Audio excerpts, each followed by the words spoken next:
Muy bien, buenos días a todos y a todas. Es un gusto estar aquí para compartir como moderador en este primer panel, que es el derecho a la salud de las personas con discapacidad.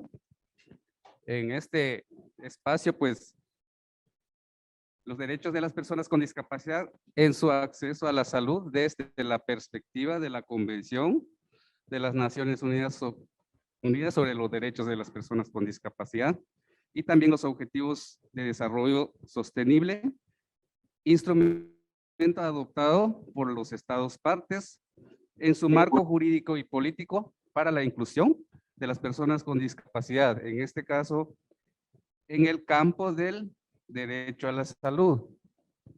Un derecho que ha sido históricamente restringido por las personas con discapacidad en Guatemala, que representa el 10% de la población en general, es decir, 1.600.000 personas. De acuerdo con el informe alternativo sobre cumplimiento de las ODS en Guatemala, elaborada por organizaciones de la sociedad civil y también en conjunto con la Red Latinoamericana de Organizaciones de Personas con Discapacidad y sus familias, RIADIS, y la Alianza Internacional de Discapacidad. El acceso a la salud es extremadamente limitado para las personas con discapacidad, según el estudio. Una situación que se acentúa preocupante en las áreas rurales, donde vive el 62% de la población con discapacidad. En la presente mesa tengo el gusto de presentar a las siguientes personas sin antes. El objetivo pues es hacer un análisis, en los aspectos para lo que las organizaciones del evento convocó la participación de un grupo de expertos. En primer lugar, le doy la bienvenida a la licenciada, a la doctora, Rocío Rosario Galarza, oficial de interseccionalidad de la Alianza Internacional de la Discapacidad, una colaboradora del proceso de fortalecimiento y consolidación de la proyección de la RIADIS en América Latina. Así es que, doctora, este es el espacio para que nos exponga su punto y tiene 10 minutos a partir de este momento. Bueno, ante todo, buenos días con todos y con todas. Para mí es un placer estar aquí nuevamente apoyando a RIADIS y apoyando sobre todo al movimiento de organizaciones de personas con discapacidad en Guatemala. En realidad, el tema que voy a abordar el día de hoy, a propósito del nombre del panel, es justamente la Agenda 2030 y en específico el Objetivo de Desarrollo Sostenible número 3, que tiene que ver con salud y bienestar. No sé si está en la presentación, Mario, si la recibiste, si la colocaron. Bueno. Bueno, voy a continuar entonces. Básicamente, la Agenda 2030, para hacer una introducción breve, es un documento que resultó de diferentes negociaciones entre los diferentes grupos de interés y sobre todo los 193 países que conforman Naciones Unidas. Y salió de ahí un documento de 35 páginas que tiene un preámbulo, tiene en este caso una declaración, tiene un tercer capítulo que está dedicado a los objetivos de desarrollo sostenible y a sus metas, así como también un capítulo dedicado a lo que es la implementación, los medios de aplicación y la Alianza Mundial, y por último un capítulo dedicado a lo que es el seguimiento y la revisión, donde obviamente las personas con discapacidad tenemos un rol protagónico. Esta es una agenda que tiene lo que le llaman un equilibrio político, porque es una agenda que tiene una ambición universal, que quiere decir que es aceptada por todos, que es aplicable a todos y que toma en cuenta las diferentes realidades, las diferentes capacidades y el tipo de desarrollo también a nivel nacional. Respeta además las políticas y las prioridades tanto de la región como de cada país. Y a su vez, si bien es cierto, es universal porque corresponde a todos y a todas, también se le dice que es de apropiación nacional, que quiere decir que esta apropiación nacional, los estados se comprometen a implementar esta agenda dentro de sus propios límites y en este caso establecer sus propias prioridades de acuerdo a la que considere que es más relevante en ese momento a nivel nacional. Recordemos que la Agenda 2030 no es un tratado vinculante como lo es la Convención sobre los Derechos de las Personas con Discapacidad, sino que es un compromiso o es un acuerdo político realizado justamente por estos 193 países de Naciones Unidas para los próximos 15 años, empezando en el 2015 hasta el 2030. Y por lo tanto, el hecho de que sea un compromiso requiere que por lo menos se comprometan a implementar medidas que puedan beneficiar a esta aplicación de los Objetivos de Desarrollo Sostenible. Ahora, esta agenda, a diferencia de los Objetivos de Desarrollo del Milenio, que fueron los que antecedieron esta agenda, realmente incluye a las personas con discapacidad. Hay referencias explícitas, que son 11 en total en todo el documento, y antes del 2015, es decir, del 2000 a 2015, las personas con discapacidad estaban excluidas de muchas iniciativas de desarrollo, sobre todo de fuentes de financiamiento, porque los donantes, al no considerarse a las personas con discapacidad dentro de los objetivos de desarrollo del milenio, por lo tanto, no destinaban recursos para poder apoyar iniciativas que tenían que ver con el tema de discapacidad. Si hacemos una pequeña comparación entre lo que fueron los objetivos de desarrollo del milenio, que como ya expliqué son los antecesores a los objetivos de desarrollo sostenible, y esta Agenda 2030 que contiene objetivos de desarrollo sostenible, tenemos que, por ejemplo, en los objetivos de desarrollo del milenio, conocidos como ODM, se adoptan en el 2000 y están vigentes hasta el 2015, por lo tanto culminaron en el 2015. En cambio, en lo que son objetivos de desarrollo sostenible, se adoptan en el 2015 y culminan recién en el 2030.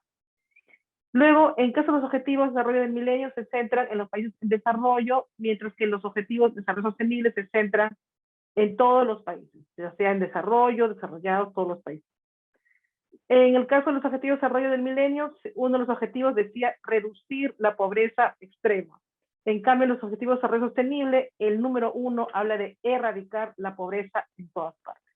Entonces ya no hablamos de reducir, sino hablamos de erradicar, que es algo un poco más fuerte, ¿no? En los objetivos de desarrollo del milenio eran solamente 8, tenía 18 metas y 48 indicadores. En cambio, los objetivos de desarrollo sostenible son 17 y son 169 metas y 231 indicadores. Y la diferencia de repente más saltante es que en los objetivos de desarrollo del milenio no se hace ninguna referencia ni a personas con discapacidad, ni a personas con impedimentos, ni ninguna terminología referida a discapacidad. Y en cambio, en la Agenda 2030, los objetivos de desarrollo sostenible, se hace referencia específicamente en 7 metas y además de esas 7 metas en 4 párrafos del documento referidos a derechos humanos, a educación y al tema sobre todo de desglose de datos. Ahora, ¿cuáles son los 5 elementos básicos o los 5 pilares de esta Agenda 2030, estos objetivos de desarrollo sostenible? Los 5 pilares son las personas, que es todos los seres humanos, por lo tanto hablamos de derechos humanos, hablamos del planeta, que el planeta que tiene que ver en este caso con el medio ambiente, con proteger el planeta. Hablamos de la prosperidad, porque la idea es que todos tengamos un desarrollo sostenible, que sea nuestra vida próspera, y por eso nos lleva a, en este caso, al tema de la paz, sociedades pacíficas, tener sociedades libres de miedo, libres de violencia. Y el quinto elemento, que no es una P, que sí en inglés sería una P, que es partnership, pero que en español sería lo que son alianzas, es decir, nada se va a lograr solo, se tiene que poner en práctica diferentes medios y por tanto se tiene que agrupar las organizaciones, los gobiernos tienen que trabajar en equipo para poder trabajar y poder implementar estos ODS con y para las personas con discapacidad. Entonces pasamos un poco a hacer una revisión de los 17 objetivos, solamente las palabras claves, y de ahí pasamos ya al ODS número 3. Los objetivos de desarrollo sostenible son 17. Primero hablamos del fin de la pobreza, El segundo hablamos del hambre cero. El tercero hablamos de salud y bienestar, que es el que vamos a tratar.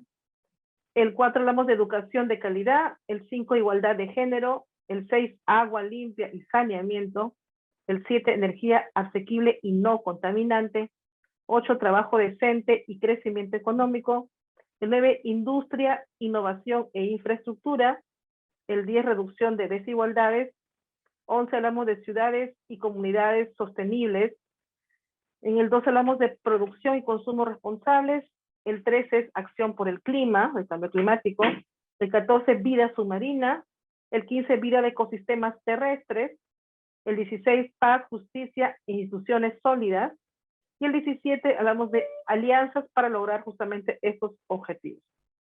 Entonces, como ya hemos visto que eso tiene referencias explícitas dentro de estos objetivos que hemos estudiado. Por ejemplo, el objetivo 4, educación, tiene una referencia explícita a discapacidad, igual en el objetivo 8, que tiene que ver con empleo, en el 10 con desigualdades, igual en el 11, que tiene que ver con ciudades inclusivas, sostenibles, y en el 17, cuando tiene que ver con el desglose de datos, cuando habla de la implementación.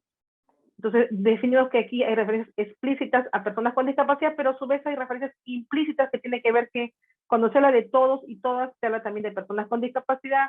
Igual cuando se habla de grupos vulnerables, por más que el término de repente no nos guste mucho, pero lamentablemente en la negociación no se pudo cambiar el término. Cuando se habla de algunos grupos vulnerables, también se habla de personas con discapacidad. Definitivamente hay una gran relación entre la Agenda 2030 y la Convención sobre los Derechos de las Personas con Discapacidad, porque de alguna forma esta agenda va a ser una herramienta para poder aplicar la convención, sobre todo en el ODS número 3, que es salud y bienestar, que tiene que ver y está relacionado con el artículo 25 de la Convención sobre los Derechos de las Personas con Discapacidad. Ahora vamos a pasar a explicar ya finalmente lo que es el ODS número 3. El ODS número 3 básicamente nos habla de garantizar una vida sana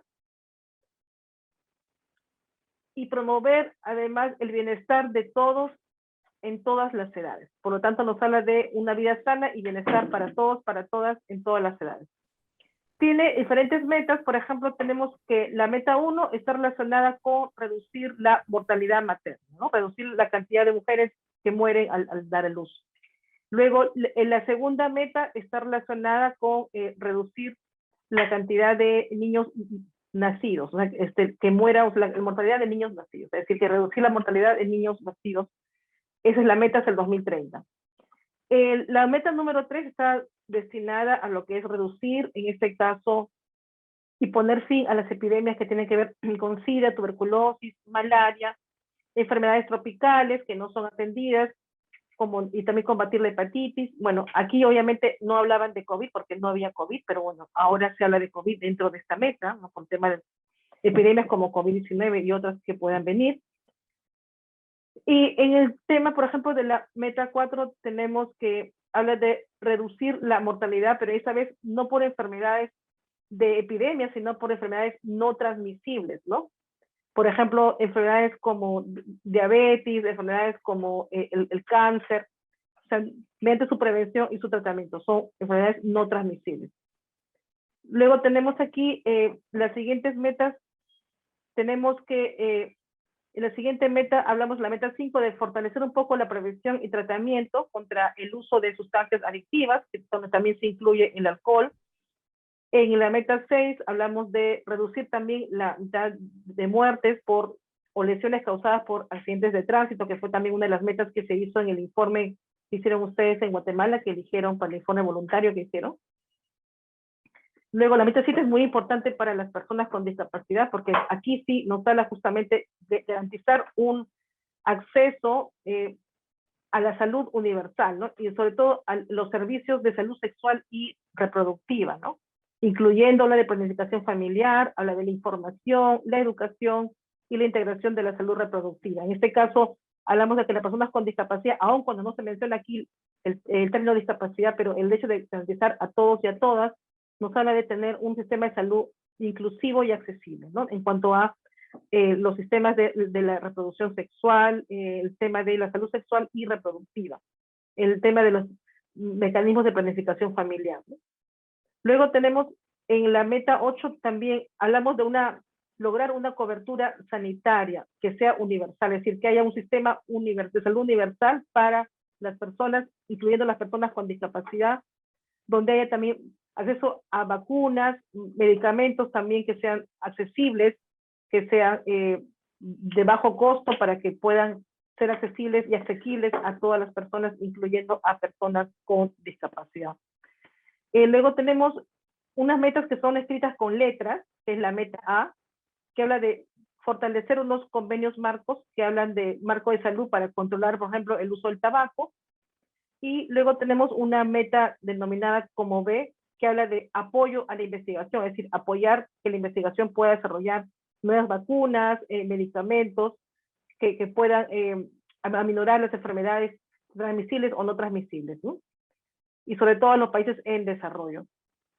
Y también el tema de desarrollar vacunas, lo que es muy importante en el tema del COVID-19, desarrollar que los países puedan desarrollar también sus propias vacunas.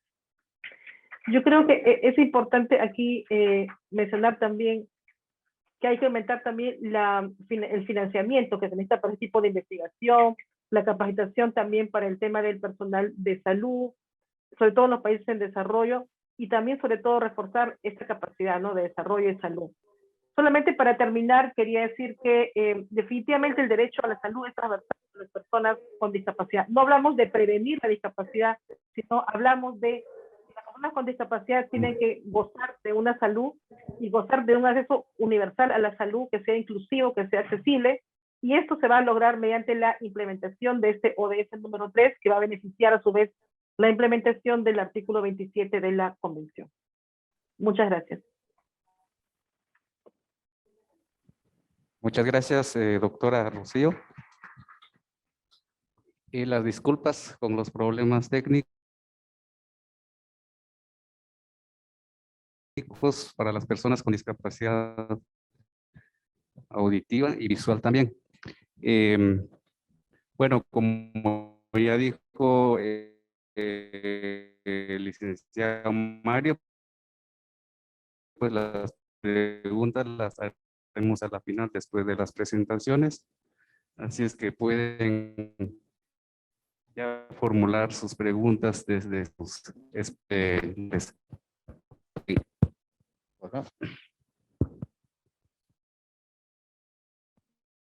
A continuación, tengo el gusto de presentar a la doctora Nidas sobre el derecho efectivo de la ciudad. Así es que el espacio es suyo, doctora, y 10 minutos también. Muchas gracias.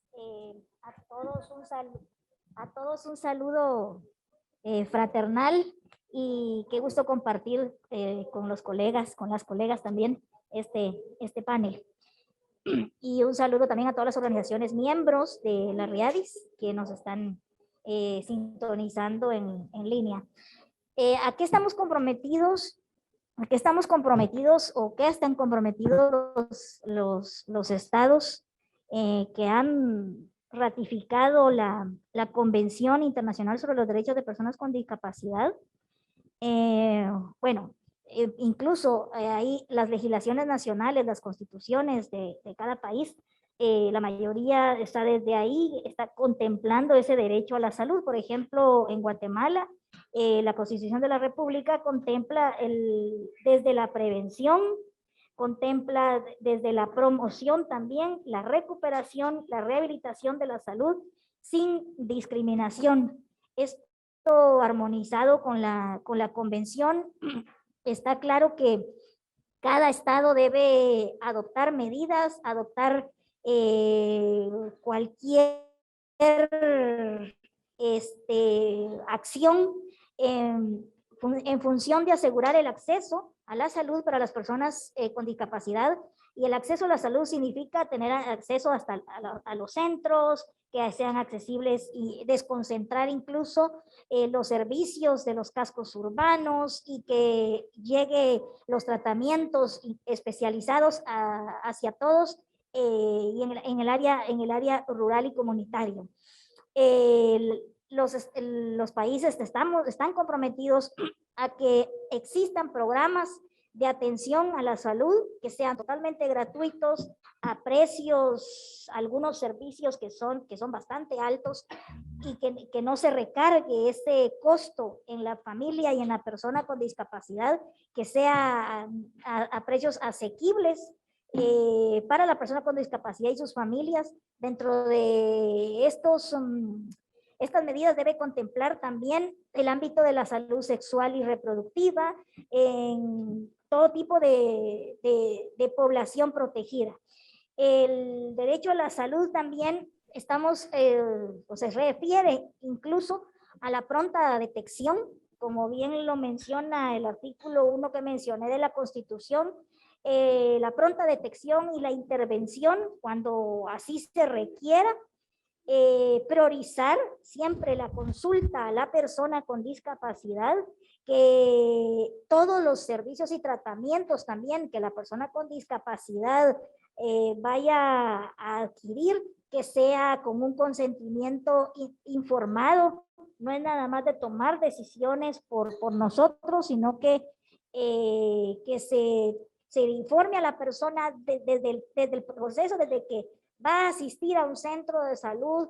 En este momento que nos derivado de la pandemia, no solo va en el proceso de vacunación para todos y todas en igualdad de condiciones, sino que todos los procesos incluso de salud mental a los que las personas con discapacidad y nuestras familias hemos sido o hemos estado expuestos en estos procesos que ha conllevado la pandemia. Quiero hacer referencia, por ejemplo, a algunos riesgos que derivado de la pandemia hemos experimentado las personas con discapacidad, como por ejemplo el confinamiento y la interrupción, algo que no debió o no debe darse en ninguno de los estados, la interrupción de algunos servicios que ya se venían teniendo en las personas con discapacidad.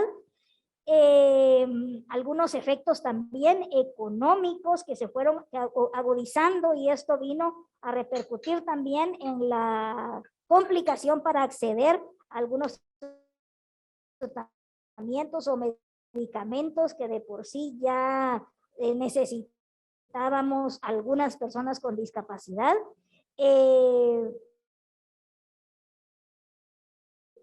Toda la información que hice referencia a que sea una información asequible y todo lo que miente a nuestra condición de salud, que sea con un consentimiento informado, debe también proporcionarse con los medios de información y formatos accesibles, y que las autoridades o quienes estén proporcionando se cercioren de que se nos está haciendo referencia.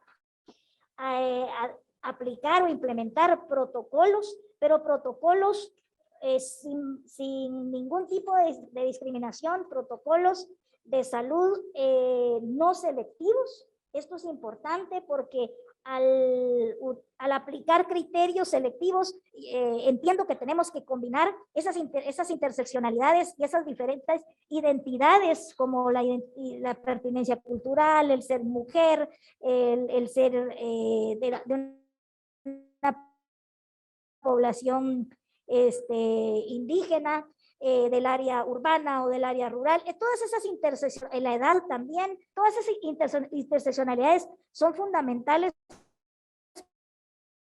para atender, para prevenir, para promover y para poder proporcionar los servicios de esos criterios selectivos, para decir a esta persona sí, a esta persona no, sino que estos protocolos sean y que prioricen a las personas de los grupos vulnerables, como somos nosotros, las personas con discapacidad. Entonces, para riesgos o para esta clase de desafíos que experimentamos para poder realmente hacer una realidad el derecho a la salud, es importante contemplar respuestas realmente innovadoras y respuestas un tanto revolucionarias también, y como por ejemplo estrategias de comunicación, transparencias todos los procesos que sean transparentes y focalizados a los grupos específicos de discapacidad, que no haya interrupción en los servicios, que los lineamientos y protocolos establecidos y si hay que hacer modificaciones a los ya existentes temporales de acuerdo a las contingencias, como por ejemplo lo de la pandemia o las tormentas que en este país, Iota y ETA, que fue azotado, tomar en esos momentos protocolos temporales o medidas temporales, tener constantes y sistemáticas campañas comunicacionales para mantener informado al personal que presta estos servicios, como a las autoridades y a la población en general, y fortalecer todas esas líneas de atención, de promoción y de prevención. Y cuando hablamos de fortalecer, hablamos de cursos, forzar esas unidades o departamentos de atención, desde la atención primaria hasta los servicios especializados, y que estos sean realmente oportunos en los servicios de salud.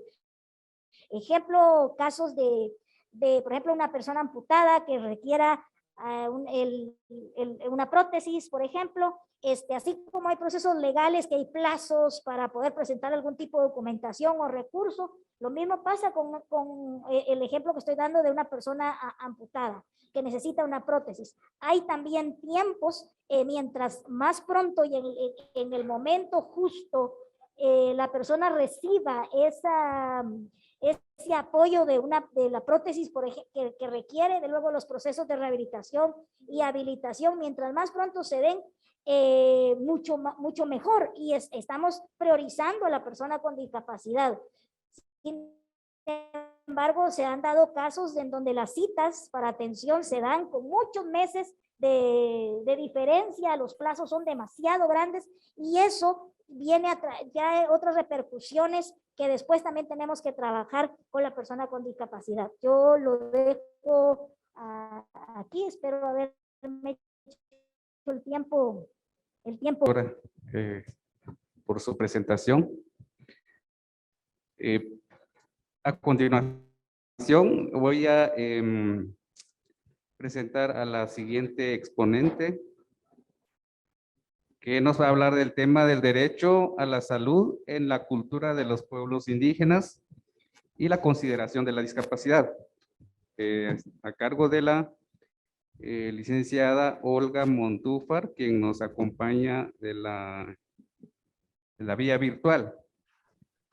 Ella es de Plataforma Global de Indígenas con Discapacidad. Así es que, licenciada, este es su espacio. Igualmente también tiene 10 minutos para exponer. Muchísimas gracias. Gracias por la invitación. Siempre es un gusto cooperar con Guatemala, porque hemos visto que de alguna manera es el país que va en el puntero en ciertos temas, entre ellos el de las personas indígenas con discapacidad, y por ello realmente agradezco a todos los que hayan pensado en una servidora para esta oportunidad. Bueno, pues en realidad hablar de la salud en cuanto a la cultura o la interculturalidad en las comunidades indígenas realmente es un tema muy interesante. Primero porque me gustaría iniciar hablando cómo es que el sector salud de los estados está vinculándose directamente en las comunidades. Inicio comentando que la mayoría de las comunidades indígenas lo que han creado como desarrollo de la salud ha sido a partir de los recursos propios de los miembros de la comunidad. Entonces, hemos visto cómo ellos han tenido que desarrollar, por ejemplo, sus propios centros de salud, que de alguna manera, bajo su cosmovisión, por supuesto, se crean. Y esta cosmovisión muchas veces no es muy bien entendida por parte del Estado. Debido a esto, hemos visto que el Estado generalmente tiene una debilidad en cuanto a la proveer de recursos a estos centros médicos en los que de alguna manera la medicina alópata es quien predomina dentro de los espacios. Vemos que son espacios en los que no hay accesibilidad. También vemos de que no existe información adecuada para las personas con discapacidad, porque de hecho, de raíz, el tema de las personas indígenas con discapacidad no existe en este contexto. También ahora, por ejemplo, lo que vimos nosotros durante la pandemia es que ciertamente nosotros encontramos que el único médico, por ejemplo, que estaba junto con las pocas enfermeras que asisten a los centros de salud, fueron capacitados a distancia, lo cual realmente es una gran debilidad para poder, por ejemplo, atenderlos en el momento en el que las personas con alguna discapacidad contraían COVID. Podemos ver que esta falta de accesibilidad, de acceso a la información, la debilidad del no existir médicos y enfermeras para el número importante de la población, ciertamente limita que las personas con discapacidad que viven en la comunidad indígena, por supuesto, puedan acceder a esto. Pero por otro lado, nosotros hemos visto que la medicina tradicional ha perdido respeto y ha perdido ese valor con el que realmente las culturas indígenas las protegían de alguna manera.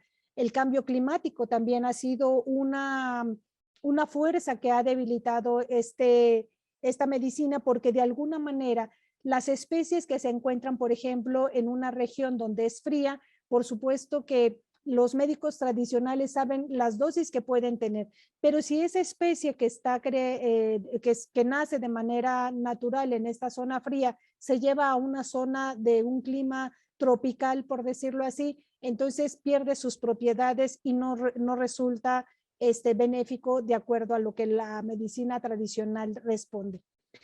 El artículo 24 de la OIT, del convenio 169 de la OIT, es el primer instrumento que habla en el reconocimiento de esta cultura de la medicina tradicional y del rescate y de la preservación de este conocimiento ancestral.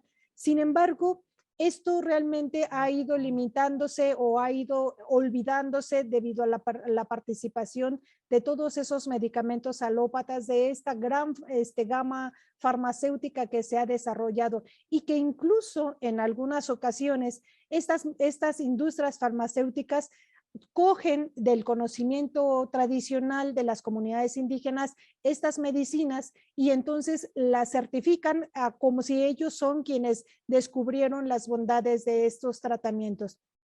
Entonces hemos visto esta debilidad de le llaman ellos, o sea, de la propiedad intelectual, que también ha sido afectado o que afecta directamente a las comunidades indígenas, porque entonces todo, por ejemplo, no sé si un ejemplo básico es el del famoso uña de gato.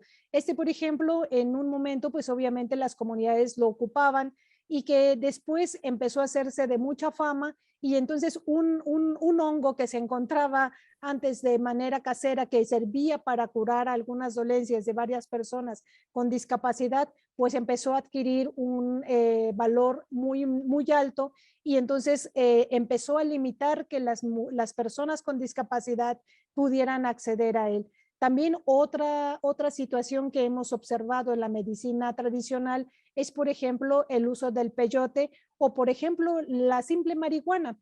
Hemos visto que ancestralmente la marihuana siempre fue un medicamento o fue utilizado como un tratamiento para los cuerpos y que después por el uso excesivo de que se hizo por parte de la gente no indígena, de alguna manera empezaron a limitar este uso. Y entonces vemos cómo es que la medicina tradicional es buena y lo vimos incluso ahora con la entrada de COVID-19 al mundo, de que muchas personas empezaron a utilizar la medicina tradicional para curar precisamente o para más bien prevenir el ser objeto del contagio de COVID, pero nunca se le dio a las comunidades indígenas ese valor del reconocimiento de que ellos eran quienes o quienes somos los guardianes de este conocimiento. Entonces, esta pérdida que se ha tenido dentro de la cercanía con la naturaleza en cuanto a la medicina tradicional ha sido motivo de que realmente algunas personas que continúan preservando la medicina tradicional lo lo que hacen es ya quedarse con ese conocimiento y no compartirlo por el temor de perder pues este producto y que realmente pueda adquirir valores realmente incalculables. La Declaración de los Pueblos Indígenas es muy precisa en su artículo 21-22, en la que habla del respeto de la salud, pero sobre todo manifiesta que debe de ser un tema de atención en el que las personas adultas mayores, las mujeres, los niños y las personas con discapacidad deben de ser sujetos. Dentro de la misma Declaración de los Pueblos Indígenas, en el artículo 24 y 25, dice que los estados deben de proteger este conocimiento ancestral que tienen sobre la medicina tradicional y sobre todo que la comunidad indígena tiene que decidir si quiere recibir ese tratamiento o quiere utilizar el otro. Por lo tanto, creo que algo que hay que tener presente siempre es que sería muy importante que todos los hospitales que tienen, que están enfocados en las comunidades indígenas, tuvieran la gama de tratamientos médicos, tanto de medicina alópata, medicina tradicional, acupuntura, que estuvieran todos en un solo espacio. Y entonces, cuando la persona de las comunidades indígenas, especialmente las personas indígenas con discapacidad, llegan a atenderse, puedan tener la libertad de decidir sobre cuál tratamiento quieren tomar. Si es el que es basado y que de alguna manera nos encadena a la farmacéutica, o si es preferible utilizar los medicamentos tradicionales que nosotros conocemos y que sabemos que incluso si alguna dosis no nos queda, nosotros podemos consumir agua todo el día y entonces quedamos limpios de ellos.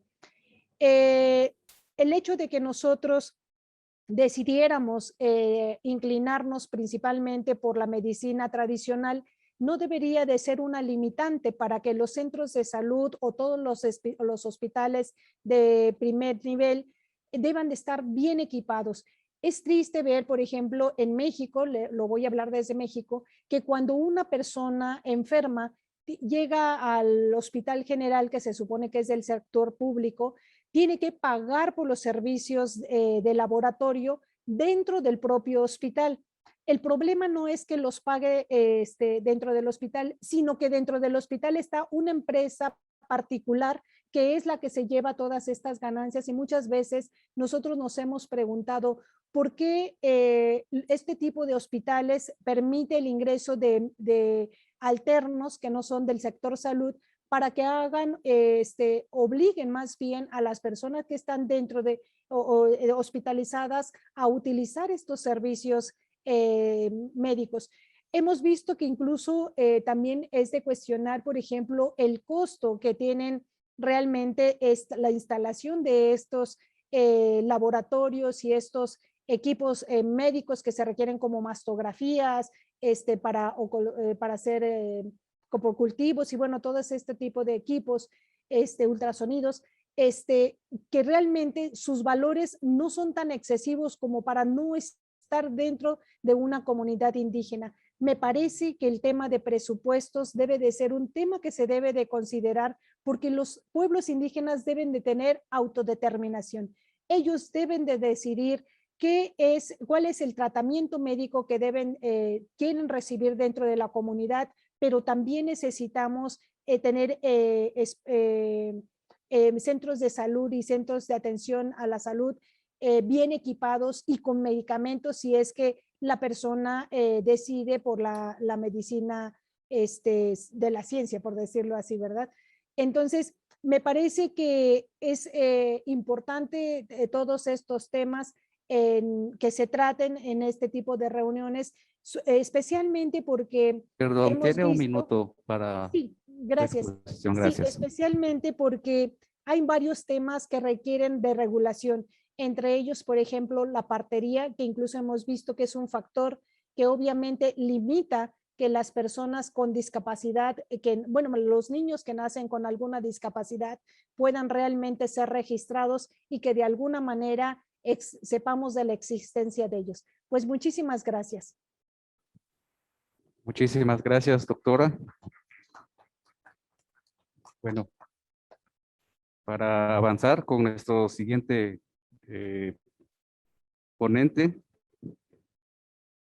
está el señor Josué Canú, de Ovejas Negras.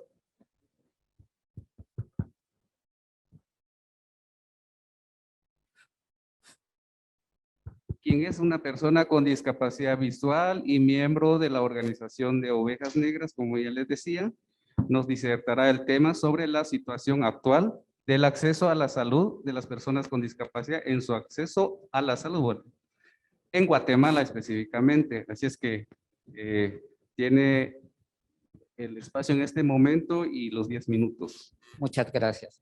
Buenos días, es un gusto compartir con ustedes. Quiero iniciar agradeciendo a dos personas que son parte de AIDA, que nos han acompañado a mi colectivo Ovejas Negras, que somos una organización de personas LGBTIQ+ con discapacidad en Guatemala, y dos personas que nos han apoyado en diferentes procesos. Una es Chauria Fleury, no sé si así se pronuncia su apellido, y Rosario Galarza. Muchas gracias por el apoyo.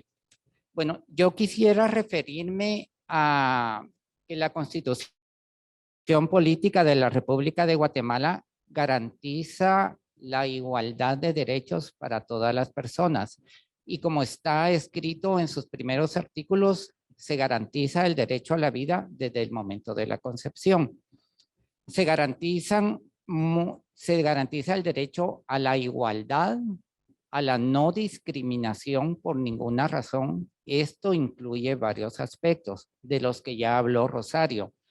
Desde un enfoque de interseccionalidad, ¿verdad? Que no se puede discriminar a ninguna persona ni por razón de su origen étnico, de su situación socioeconómica, de su credo, de su lugar de residencia, de su cultura, de su orientación sexual, de su identidad de género, ni si es una persona con discapacidad. En el artículo 25 de la Convención sobre los Derechos de las Personas con Discapacidad se garantiza el derecho a la salud. Guatemala ratificó como Estado desde hace más de 12 años esta convención. Por lo tanto, está obligada a cumplir con cada uno de los artículos que en ella se establece, ¿verdad? Y esto implica garantizar el acceso a los servicios de salud de todas las personas con discapacidad, poniendo énfasis en los grupos subrepresentados dentro de la misma comunidad de personas con discapacidad. Y en estos grupos subrepresentados me refiero a las personas institucionalizadas, por ejemplo, que en muchos casos se ven sometidas a tratamientos forzados, a personas con discapacidad psicosocial, a personas con discapacidad, a niñas y mujeres con discapacidad, a personas mayores con discapacidad y a jóvenes con discapacidad, así como también a personas LGBTIQ+ con discapacidad. Todos estos grupos están clasificados como grupos en mayor vulnerabilidad, incluyendo a personas con autismo, con sordoceguera. Entonces, es importante que los servicios de salud garanticen la accesibilidad para todas las personas, respetando todos los ajustes razonables cuando así sean requeridos por cada persona que solicite los servicios de salud. En el artículo 11 de la Convención también se explica sobre la responsabilidad de los estados en situaciones de calamidad o emergencia pública, ¿verdad? Como ahora nos pone en esta situación la COVID-19. Entonces, las respuestas a estas calamidades y a estas emergencias deben garantizar el enfoque y el abordaje de interseccionalidad del que ya habló Rosario y también Olga hace unos momentos, ¿verdad?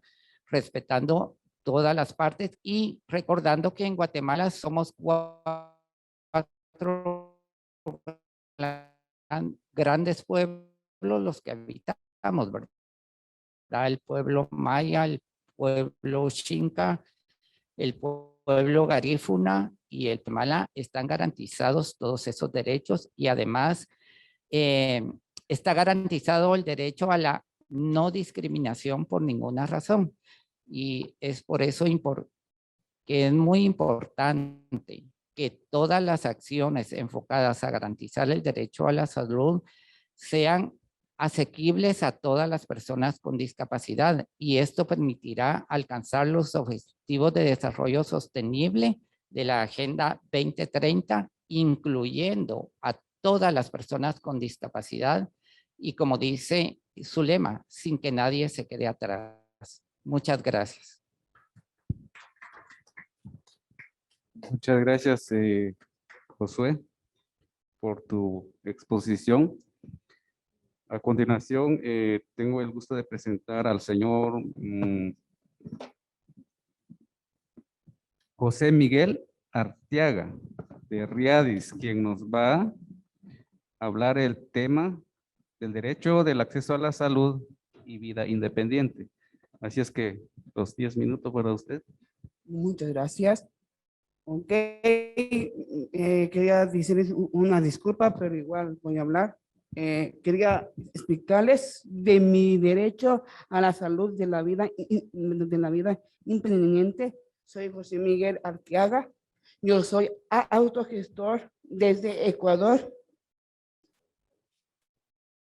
Siguiente, la página. Ahora quiero contarles sobre mi experiencia. Claramente, mi derecho desde la vida. Realmente yo cuando estaba, yo estaba como pequeño bebé, realmente tenía molestia de mi salud. Realmente mi mamá me estaba dándome comida solo hasta que mi estómago no podía comer cuando era pequeño por la boca. Realmente luego que crecí un poco más tenía terapias. La siguiente página, please. Ahora quiero contarles mi derecho de mis terapias de pequeño. Yo de bebé realmente tenía varias terapias. Mi mamá me estaba dando una gelatina, realmente porque yo no podía caminar bien, en que digamos. Ese es mi problema de cuando era pequeño. Después tenía varias terapias. Realmente me ha ayudado por lenguaje, por sobrecaminar. La siguiente página, por favor. Mi derecho de la salud. Realmente mi derecho de la salud significa que yo tengo mis derechos de estudiar, tengo derecho de la salud, derecho a la política y realmente más tengo derecho a ser feliz. Siguiente. Ahora quiero contarles sobre durante esta pandemia por COVID-19. Yo no tengo miedo sobre contagio, no tengo miedo a morir. Realmente no tengo miedo de tanto de preocupación, no me gusta estar en ese grado, y tampoco no me gusta estar pensando muchos pensativos. Siguiente la página, por favor. Antes de esta foto, por favor. Realmente es esta de mi salud, tiempo de pandemia. Tenía muchos médicos que me decían para yo estar protegidos. Realmente con esto me ha ayudado los médicos a que sobrevivir y eso le doy gracias a todo esto lo que me pasó. La siguiente página, por favor.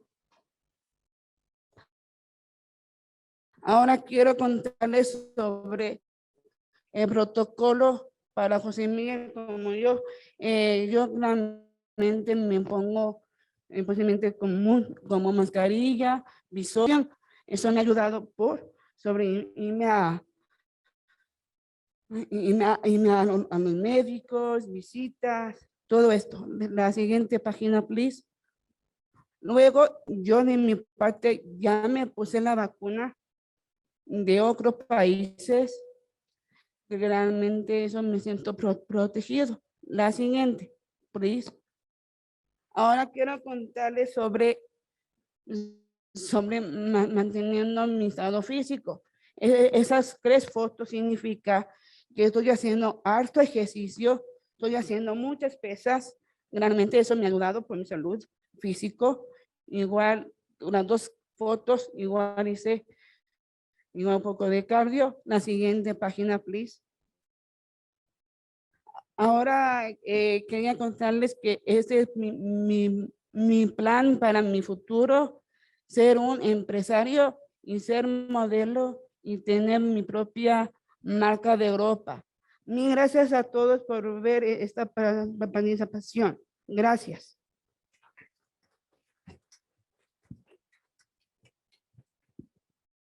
Bueno, muchas gracias, José Miguel, por su exposición y compartirnos tu experiencia. A continuación, tendremos 10 minutos por cuestión de tiempo. Ahí sí que vamos a tratar de tomar en cuenta las preguntas que tuvieran los participantes. A partir de este momento tienen el espacio y dirigirse a los exponentes que ya pasaron para que las preguntas sean directas, ¿verdad? Muchas gracias.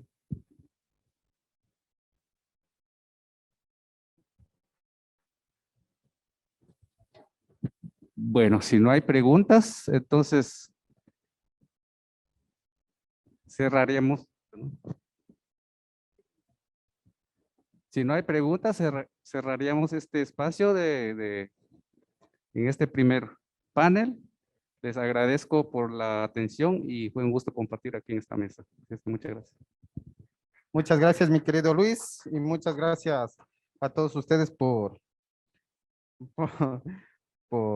sus aplausos. Bueno, yo creo que hemos abordado bastante interesante el tema del derecho a la salud de las personas con discapacidad. Cómo tenemos marcos legales internacionales que nuestros estados parte han ratificado y han suscrito, y es un elemento bastante interesante que nosotros debemos empezar a hacer seguimiento, a hacer incidencia, para que puedan nuestros estados implementarlos, para que nuestros estados y gobiernos puedan considerar presupuestos adecuados para poder garantizar este derecho fundamental que es para nuestra vida y para nuestra plena inclusión.